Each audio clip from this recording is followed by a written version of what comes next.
Bonjour, aujourd'hui je vous propose la leçon 7 au pays des chasseurs de tête de l'unité 4 de la méthode de français Tout va bien 3, édition Clé internationale. On commence par la lecture. Écoutez bien. Au pays des chasseurs de tête, un parfum de mystère entoure le métier de chasseur de tête, même s'il est en soi une activité de service et obéit à des règles précises. Vous êtes un cadre technique ou supérieur compétent. Le travail que vous exercez actuellement ne vous déplaît pas franchement, mais il ne vous subjugue pas non plus. Vous le connaissez par cœur, en maîtrisez toutes les subtilités et votre quotidien n'est plus aussi stimulant. Vous pensez en plus qu'il serait temps pour vous de progresser dans votre carrière. Vous commencez peut-être à rencontrer de réelles difficultés avec un supérieur hiérarchique, peu ouvert au changement, ou vous vous rendez compte que votre entreprise n'est pas porteuse d'avenir. En résumé, vous aimeriez trouver un meilleur emploi. 3 possibilités s'offrent alors à vous. Vous activez votre réseau d'amis et votre carnet d'adresses. Ce n'est pas inutile car au moins vous réactualisez vos connaissances du marché. Mais vos chances de succès sont tout à fait aléatoires, dépendent d'une opportunité qui peut se présenter ou non. Vous lisez les annonces d'emploi dans un journal ou, mieux encore, sur Internet. Là encore, ce n'est pas du temps perdu, car vous apprenez ainsi quelle est l'offre correspondant à votre profil. Mais la plupart du temps, vous ne savez pas exactement quel type d'entreprise se cache derrière l'annonce. En cas de refus, vous restez sans réponse à vos questions. La recherche d'emploi par le biais des petites annonces n'est pas toujours couronnée de succès et c'est de toute façon une stratégie passive. Vous prenez contact avec un chasseur de tête ou mieux encore, un chasseur de tête vous contacte. Comment travaillent les chasseurs de tête?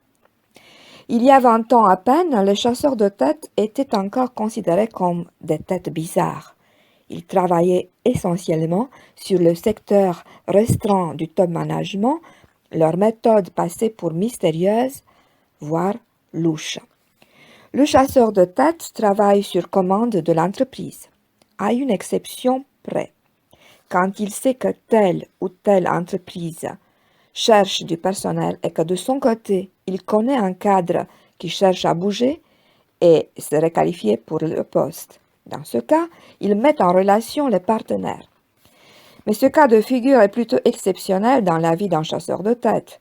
La plupart du temps, une entreprise fait appel à lui pour qu'il lui trouve la personne la plus qualifiée sur le marché du travail. Il ne se contente pas alors de transmettre les candidatures qu'il reçoit ou de mettre en relation au gré des hasards, mais il mène une recherche active et donne à l'entreprise un rapport précis sur les personnes actuellement disponibles sur le marché. Il peut influer sur la recherche en excluant telle entreprise ou en lui préférant telle autre. Comment se déroule un entretien avec un chasseur de tête? Un bon chasseur de tête interviewe chaque semaine plusieurs candidats. Même s'il cherche pendant l'entretien à vous donner l'impression que vous êtes le seul, il envoie en général beaucoup d'autres avant et après vous. Tâchez de sortir du lot en lui envoyant avant l'entretien un CV et une photo. N'oubliez pas de mentionner le salaire, pas d'approximation, le chasseur de tête connaît le marché, votre mobilité et vos délais de départ. Le plus important est de faire état de vos points forts et de les mettre en valeur. Vous pouvez les faire connaître également au moyen de contributions dans des plaquettes d'entreprise ou des journaux spécialisés. Vous aurez tout à gagner en vous rendant à des réunions et des séminaires, en faisant partie d'associations professionnelles. Faites tout ce que vous pouvez pour vous faire connaître, mais pas d'exagération. Dites ce qui est. Est-il probant d'écrire à un chasseur de tête? C'est évident, mais n'attendez pas de réaction immédiate. Il vous appellera quand il aura quelque chose qui correspond à votre profil. Armez-vous de patience, travaillez avec plusieurs chasseurs de tête en même temps et rappelez-vous à leurs bons souvenirs en les appelant de temps à autre. Bon, et à la fin de cette lecture, je vais faire quelques commentaires.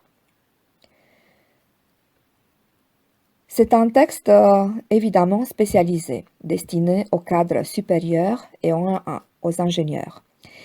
Il aborde un thème qui, certes, ne touche pas directement les élèves, mais qui peut être enrichissant pour tous. En effet, il s'agit d'un document authentique traitant d'une réalité qui est la même dans tous les pays occidentaux. Il permettra d'étendre la culture générale de ceux qui ne connaissent pas cette réalité et d'étoffer le vocabulaire professionnel de l'ensemble de la classe. Le document est long, mais très clairement structuré. Il ne contient pas trop d'expressions imagées et ne devrait pas poser problème. Il convient de souligner que l'ensemble de cette leçon sera particulièrement bénéfique à ceux qui envisagent de chercher un poste ou un stage dans un pays francophone. Bon, alors, on va commencer, à propos de notre leçon, à identifier les indices paratextuels. Ça veut dire les titres, les intertitres, préfaces, notes, etc. Et je vous pose la question suivante. De quel type de document s'agit-il? Je vais vous donner aussi la réponse. Il s'agit d'un article de presse. Où a-t-il été publié? Sur Internet. On voit les références en bas à droite de la page. Quand a-t-il été publié? On ne sait pas exactement, mais par son thème et son contenu, on devine qu'il a été publié au cours des 5 dernières années. Qui est l'auteur du texte? On ne sait pas. Quel est l'indice typographique qui annonce le thème traité? Le titre, typographie plus grande que le corps du texte, en gras et centré sur la page. Quels sont les indices typographiques qui montrent l'organisation du texte? Les sous-titres en gras. Comment travaillent les chasseurs de tête et comment se déroule un entretien avec un chasseur de tête. Bon, et maintenant, on va essayer de répondre aux questions autour du texte. Première question, où peut-on trouver ce genre de texte? À qui s'adresse-t-il? Qui pourrait en être l'auteur? On peut trouver ce genre de texte dans un livre sur la vie professionnelle ou, et c'est le cas ici, sur un site internet dédié à la vie en entreprise. Qu'est-ce qu'un chasseur de tête? L'expression française chasseur de tête est une traduction littérale de l'anglais headhunter, quelqu'un qui chasse des têtes, c'est-à-dire des personnes pour occuper un poste. Donc, un chasseur de tête est une personne chargée du recrutement des cadres de haut niveau. Comment travaille-t-il? En général, il travaille suite à la demande d'une entreprise en cherchant là où les personnes les plus aptes pour un poste déterminé. Est-ce que la façon de considérer les chasseurs de tête a changé ces dernières années? Oui, avant, ils n'étaient pas nombreux et les gens ne connaissaient pas leur méthode de travail. Leur activité était donc considéré comme assez louche. La question suivante. Quelle est la cible principale des chasseurs de tête?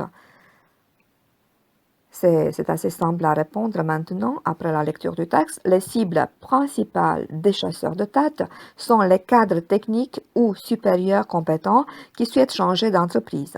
Par ailleurs, les entreprises qui ne veulent pas s'occuper directement du recrutement de personnel hautement qualifié passent par eux également. Bon, et maintenant, je vous propose comme devoir à la maison de lire attentivement le texte, de chercher les mots inconnus et votre devoir sera l'exercice numéro 3 à la page 91. Trouvez dans le texte les mots ou expressions dont vous avez ci-dessous des synonymes. Et puis, vous avez aussi un autre devoir, c'est pour la semaine prochaine. Imaginez que vous soyez un chasseur de tête. Quelles questions poseriez-vous au candidat? Merci. À la prochaine fois.